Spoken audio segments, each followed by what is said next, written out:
Hi, and welcome back to a new era of U.S. history with Mr. Snyder. The Cold War is now over, so today we need to talk about a new era in foreign policy.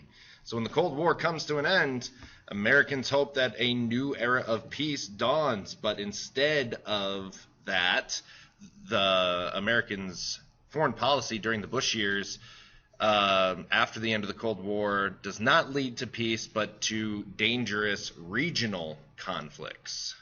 So Bush, when he becomes president, he has extensive foreign policy experience. He was the U.S. ambassador to the UN, the CIA director, and VP to Reagan.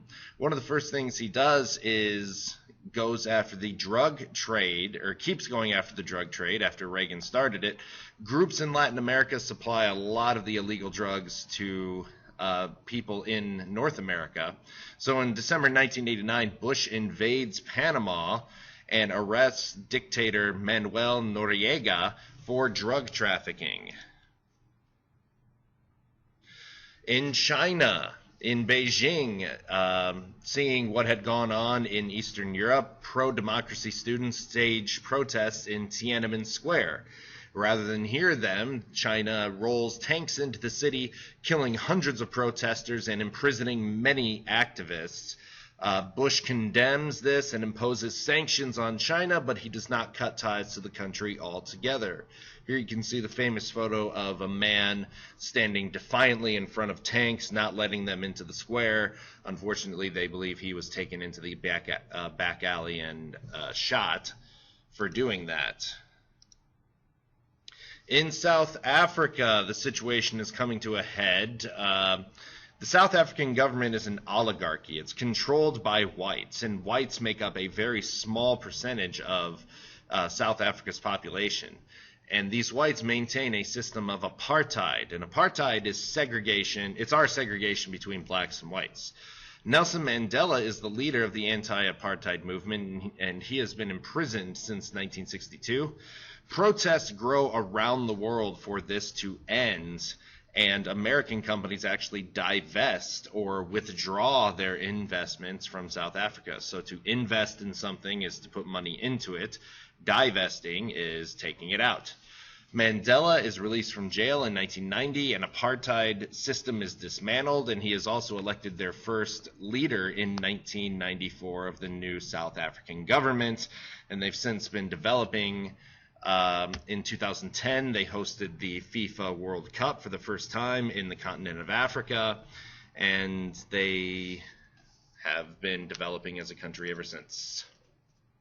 The Yugoslavia and Somalia conflicts after the Cold War in the beginning of the 1990s, Yugoslavia starts a bloody civil war, and Bush chooses not to send troops to this conflict because it could end up as another Vietnam War. Finally, in 1992, he backs a modest UN plan to restore peace in one of the provinces there called Bosnia. But by then, 150,000 civilians had been killed, and the violence will continue after that. In Somalia, we have a situation where rival warlords are stealing and controlling the food supply while hundreds of thousands of civilians starved. And so Bush launches Operation Restore Hope, which is a humanitarian aid mission with Marines, establishing a ceasefire and delivering food. Many applaud Bush and his decision to intervene in this humanitarian crisis, even though it does end up costing some Marines their lives later on, and Clinton will have to pull the Marines out. Well, let's talk about Bush's main event, the Persian Gulf War. And here you can see a wide map and then a tiny map of what is going on. So we're talking about the country of Iraq.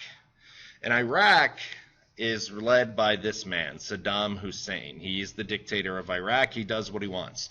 On August 2nd, 1990, Iraq invades the tiny neighbor of Kuwait. And if I go back to the map here, you can see Kuwait just off to the southeast there. Very tiny nation on the Persian Gulf.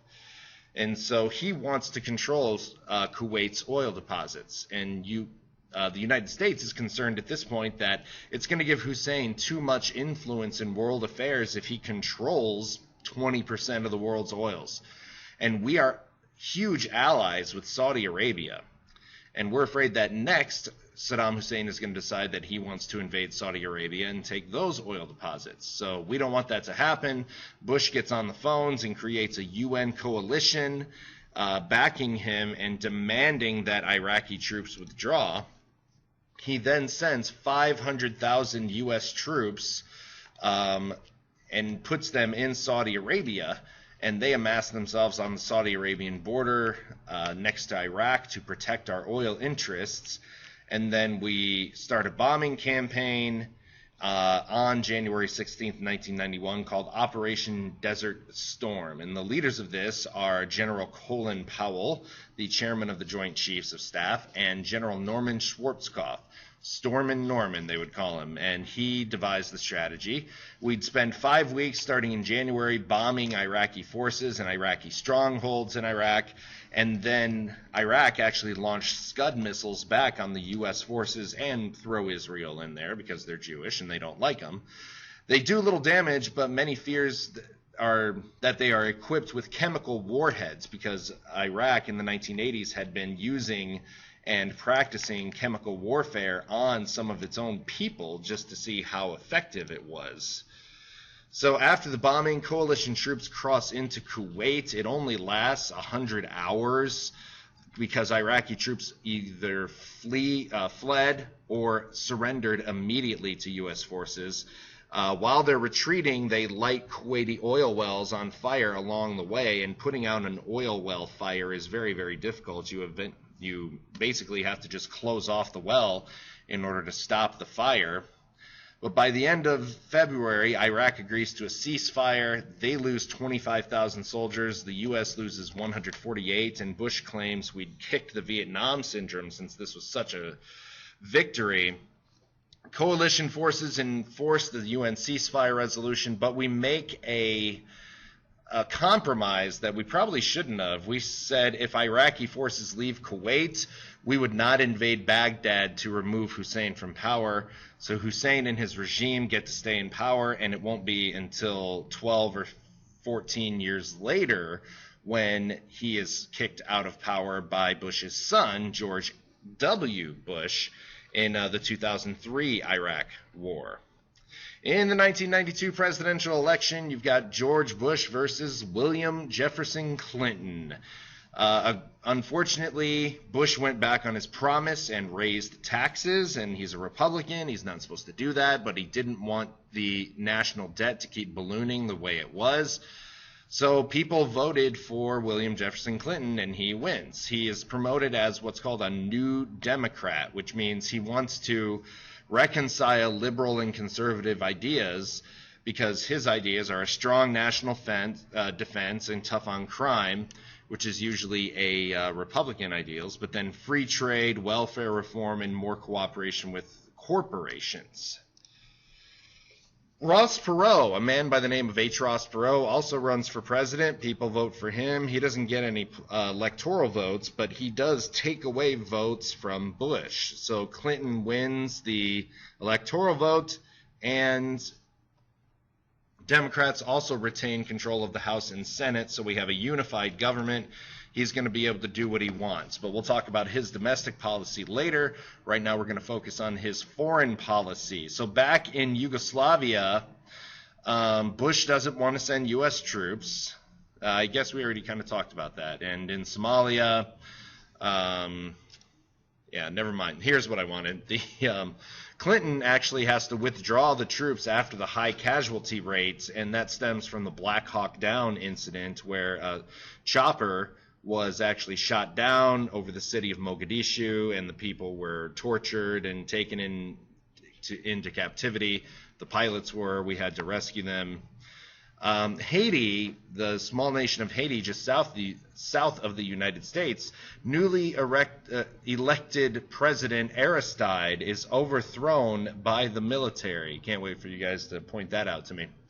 Clinton sends his troops to put Aristide back into power because a lot of people are trying to escape Haiti and they come to the United States, where unfortunately some of them are turned around and sent back, which causes a public outcry. And again, Yugoslavia. Here's Clinton's portion of it. So in Bosnia, you can see Bosnia-Herzegovina here in the middle. There's fighting between Serbs, Croats, and Muslims. And this leads to the Civil War. The Serbs are attacking the Croats and the Muslims. And this is a form of ethnic cleansing, which is genocide, but it's like state-sanctioned murder, rape, and violence. It's not just wiping them off the planet. It is also raping them and using violence against them. The UN decides to intervene with aid, and Clinton urges NATO to bomb Serbian hideouts. And the Serbian hideouts would then stop them from attacking the Croats and the Muslims. In December of 1995, the Dayton Accords in Dayton, Ohio, not too far from here, established a multinational Bosnia and end the Bosnian War. So Clinton does help broker an end to that saga. But in 1998, in the southern province of Kosovo, there is more ethnic cleansing going on and more violence going on.